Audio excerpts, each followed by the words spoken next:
ओम शांती. आजची तारीख आहे 30 जून 2026. आज बाबा म्हणतात, मधुर मुलांनो, या समयी तुम्ही बाबांवर बलिहार जा तर 21 जन्मांसाठी तुम्ही सदैव सुखी बनाल. प्रश्न आहे, ज्ञानी मुलांना आपली अवस्था ठीक ठेवण्यासाठी कोणती सवय पक्की करायची आहे? उत्तर, सकाळी सकाळी उठण्याची. सकाळी सकाळी उठून बाबांच्या आठवणीमध्ये बसायचं आहे. ही खूप चांगली धारणा आहे.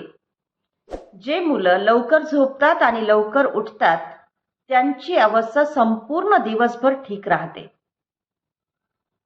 अज्ञानींच्या निद्रेपेक्षा ज्ञानी आत्म्यांची निद्रा जी आहे ती अर्धी असली पाहिजे.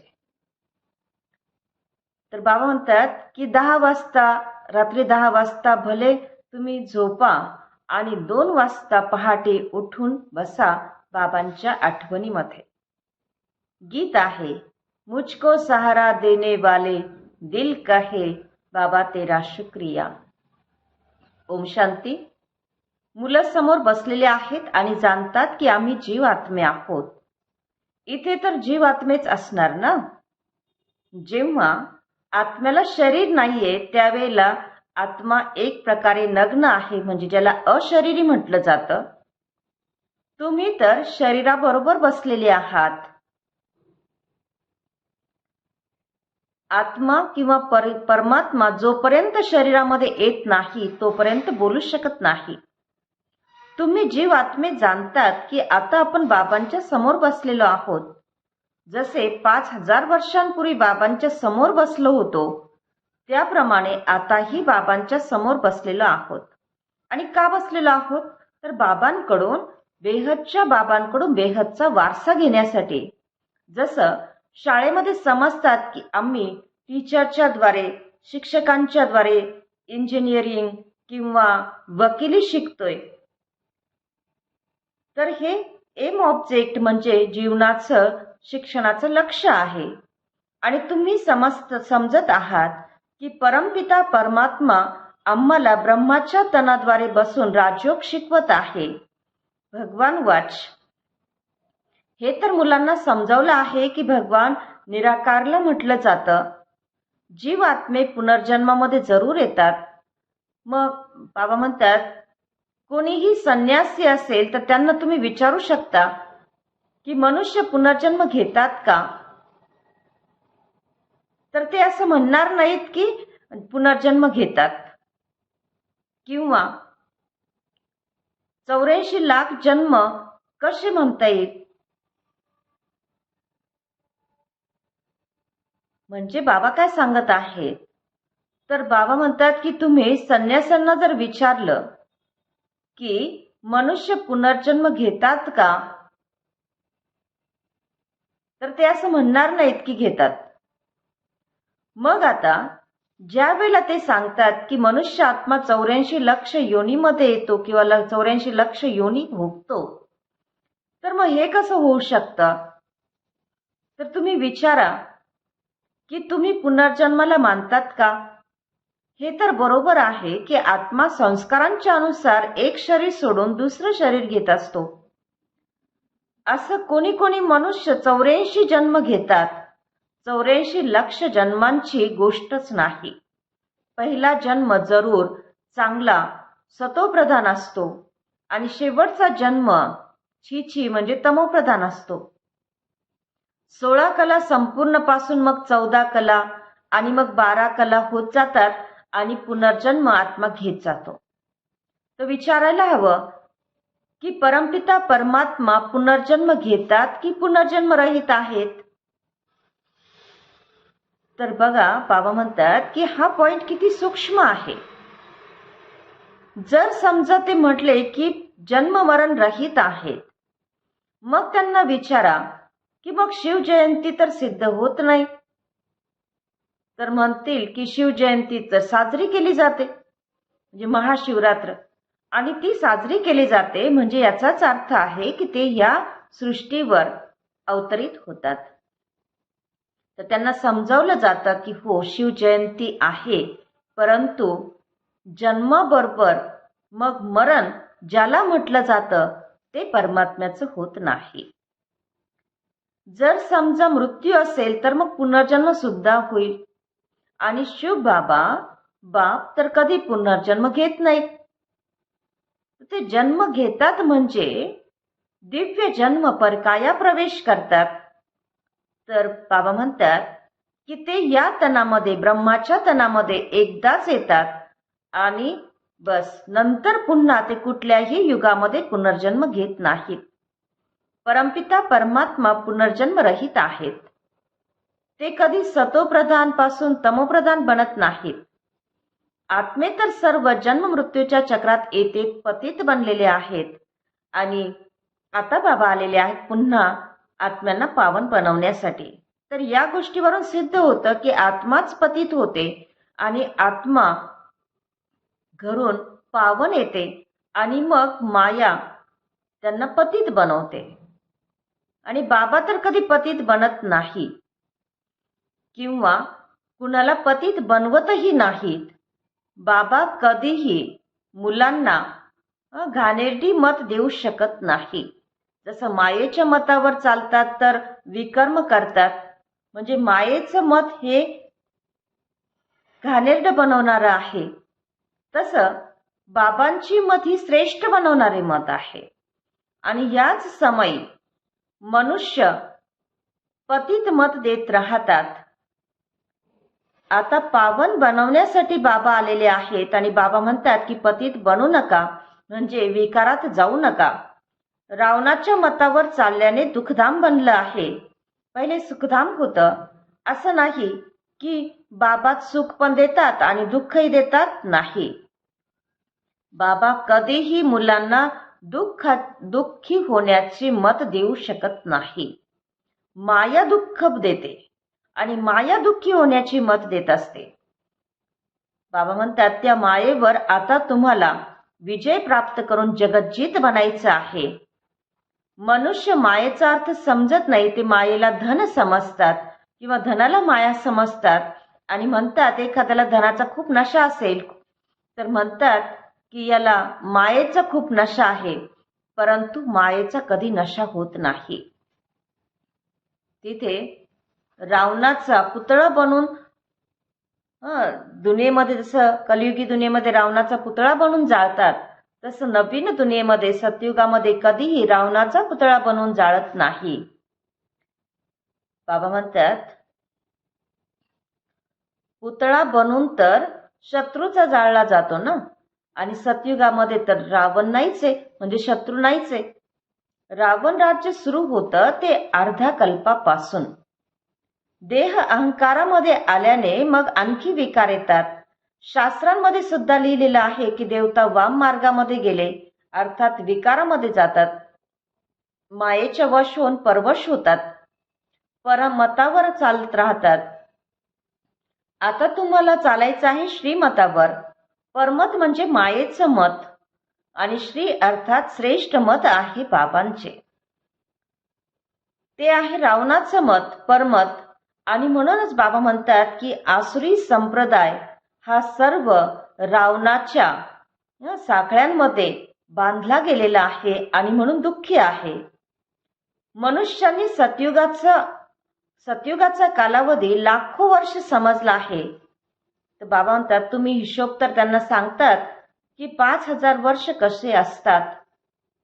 येशू ख्रिस्ताला येऊन 2000 वर्ष झालेले आहेत आणि बुद्धाला येऊन 2250 वर्ष झालेले आहेत आणि इस्लामींना मग 2500 वर्ष झालेले आहेत.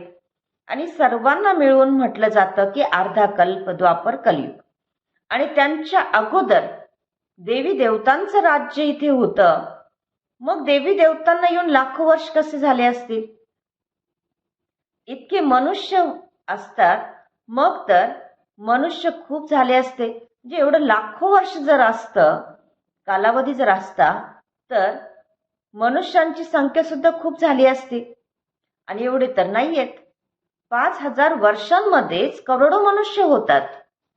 म्हणतात सुद्धा की क्राइस्टच्या अगोदर 3000 वर्षांपूर्वी भारतामध्ये आधी सनातन देवी देवता धर्म होता, स्वर्ग होतात. तर 3 आणि 2 5,000 वर्ष पूर्ण होतात आणि ह्या 5,000 वर्षांमध्ये नाटक पूर्ण होतं. या सर्व गोष्टी कुणीही जाणत नाही. बाबा म्हणतात मी जसं आहे, मी जो आहे आणि जसं आहे हे चक्र फिरत राहतं हे कुणी जाणत नाही. तर बाबा समजावतात की हा एक प्रकारे गीतेचा एपिसोड सुरू आहे. बाबांनीच येऊन सहज राजयोग शिकवला होता. बाबा वयस्कर मातांना सुद्धा समजावतात की खूप सहज गोष्ट आहे. फक्त बाबांची आठवण करायची आहे आणि बाबांकडून मिळणारा वारसा जो आहे त्याची आठवण करायची आहे. जसं बाबा उदाहरण सांगतात की मुलाचा जन्म झाला म्हणजे मुलगा बापाच्या वारशाचा अधिकारी बनला. त्याप्रमाणे तुम्ही समजतात की आम्ही सुद्धा बाबांचे वारस आहोत. 5,000 वर्षांनंतर पुन्हा आता बाबांना भेटायला आलो आहोत.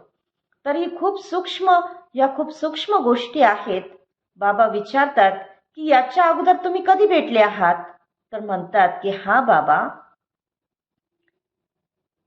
आत्मा या मुखाद्वारे म्हणते की आम्ही 5,000 वर्षांपूर्वी तुम्हाला भेटलो होतो आणि तुम्ही याच तनाद्वारे आम्हाला शिकवण देण्यासाठी आला होतात. जे पक्की मुलं आहेत ते समजतात की आम्ही बेहदच्या बाबांकडून वारसा घेण्यासाठी ते बसलेलो आहोत.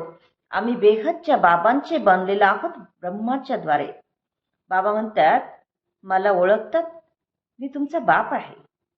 तुम्ही म्हणाल हा बाबा, आम्हा आत्म्यांचे तुम्ही परमपिता परमात्मा बाप आहात. बाबा म्हणतात तुम्हाला मी स्वर्गामध्ये पाठवलं होतं, वारसा दिला होता. मग तो वारसा मायाने हिसकावून घेतला आणि मग मी आता तुम्हाला पुन्हा देत आहे.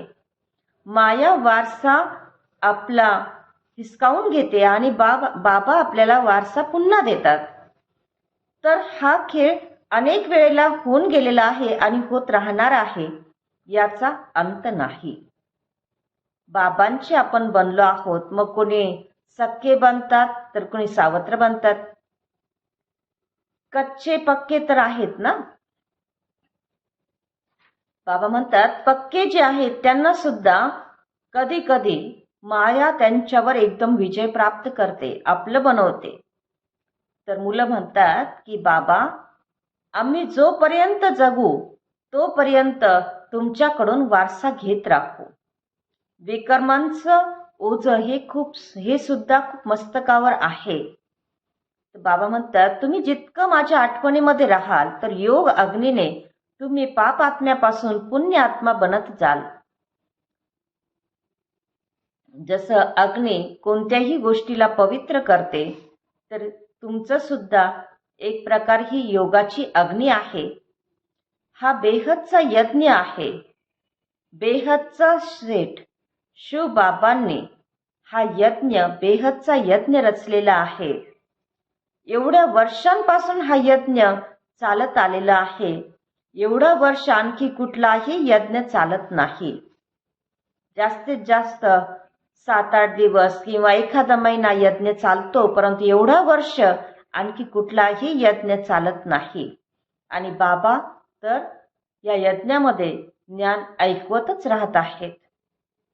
म्हटलंही जातं, बाबा म्हणतात की तुम्ही विसरू नका, फक्त माझी आठवण करा तर तुमचे जन्मांतराचे विकर्म जे आहे त्याचं ओझं तुमचं कट होत जाईल. भगवान वाच, मज बापाला तुम्ही आठवण करा. जरूर तो आलेला आहे तेव्हाच तर म्हणतो ना.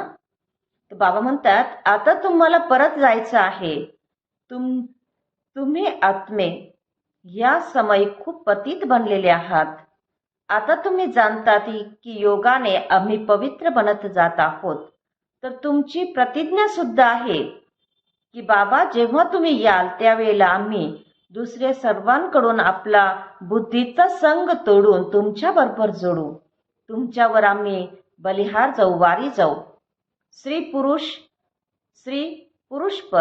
पुरुषावर आणि पुरुष स्त्रीवर बलिहार होतात. तर इथे आहे बाबांवर बलिहार जाणे.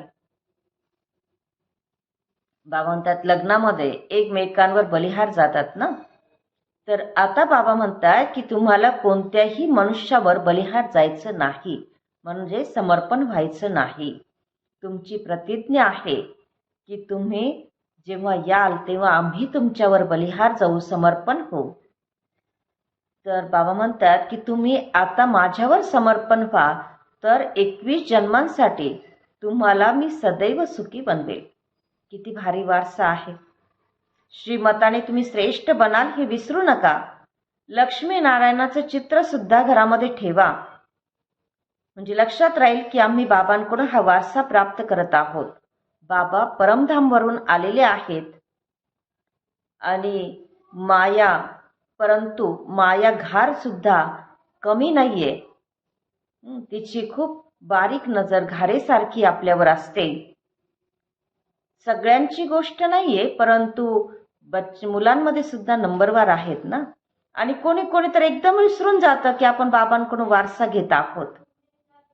इथे बसलेले आहेत तर ती खुशी आपल्याला असली पाहिजे. इथून बाहेर गेलं आणि विसरले, नंतर पुन्हा सकाळी रिफ्रेश होतात आणि संपूर्ण दिवसभर पुन्हा विसरून जातात.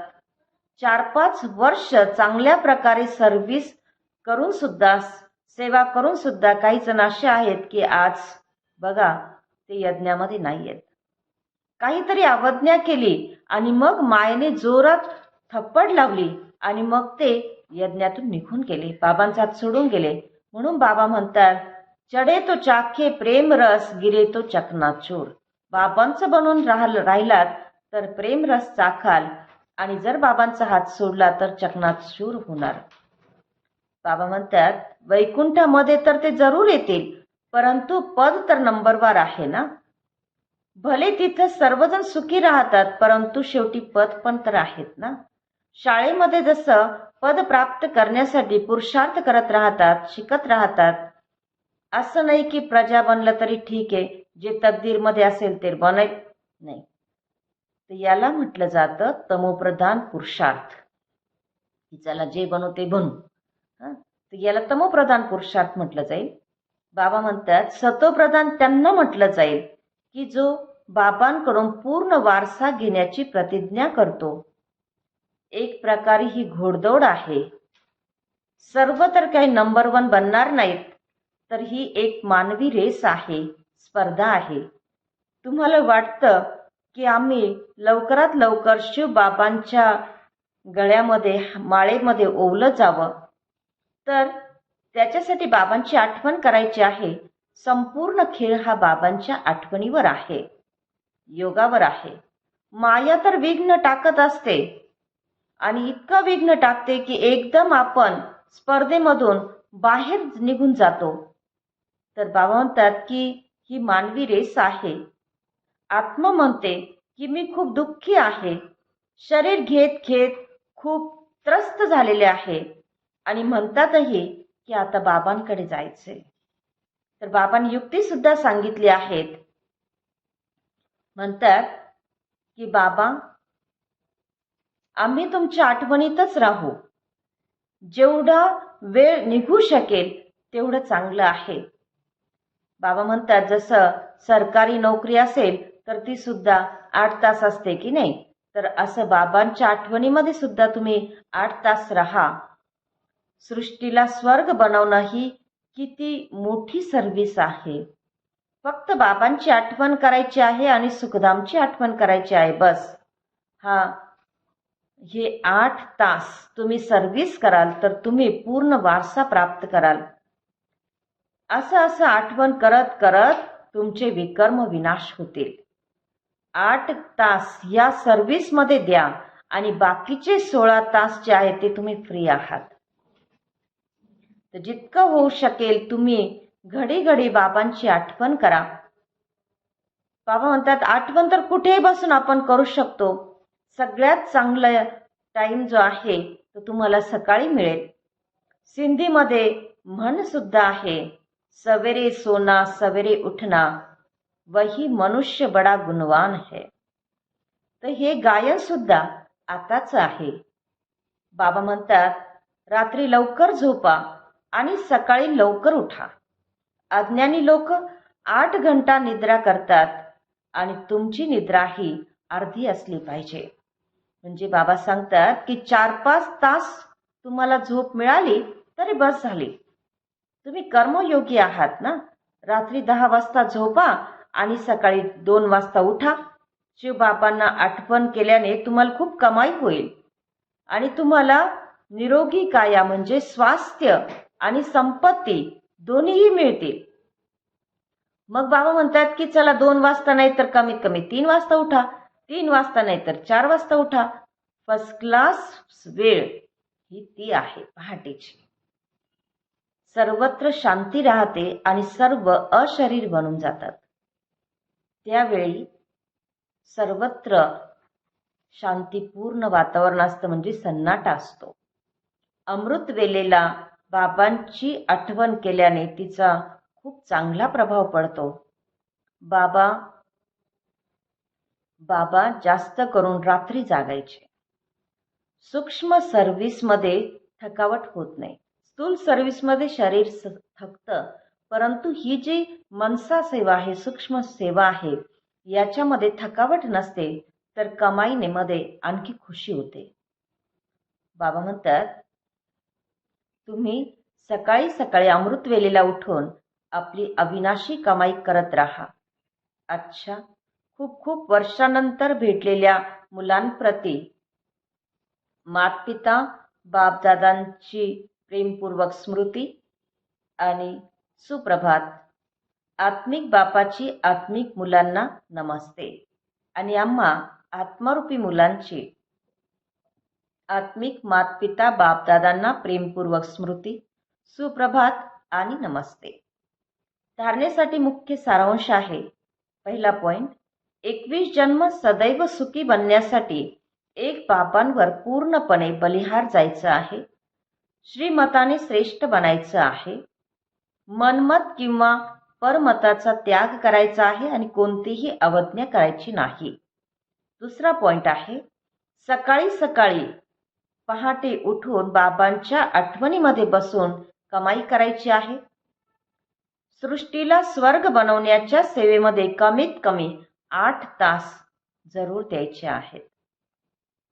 वरदान आहे, समय आणि संकल्प सहित आपल्या सर्व खजान्यांना विल करणारे मोहजित भव. विश्लेषण आहे, जसं मुलांना मातपिता सर्व काही विल करतात, म्हणजे सर्व काही देऊन टाकतात, त्याप्रमाणे तुम्ही सुद्धा बाबांना आपलं वारस बनवा आणि सर्व काही बाबांना द्या. तर तुमच्यामध्ये सुद्धा विल पॉवर येईल, इच्छाशक्ती येईल आणि या विल पॉवरमुळे मोह नष्ट होत जाईल.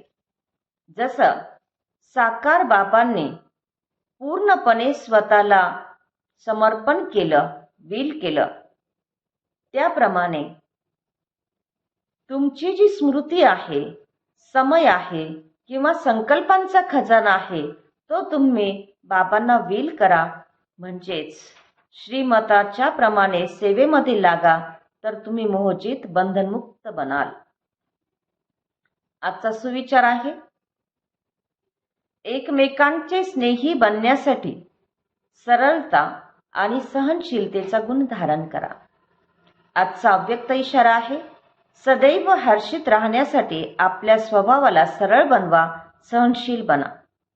बापदादांचं वरदान आहे, सदैव खुश रहा, खुशीचा खजाना वाटत रहा, खुशीची लहर सर्वांमध्ये पसरवा, आपल्या चेहऱ्यावर सदैव खुशीची हर्षित मुक्ता चमकती राहो.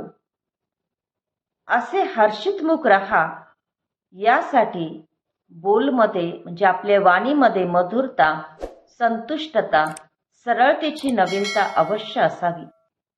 ब्राह्मण आत्म्यांचे बोल साधारण बोल नसावेत. प्रत्येक कर्मामध्ये अशी नवीनता आणा जो प्रत्येकजण त्यापासून काहीतरी प्राप्तीचा अनुभव करेल.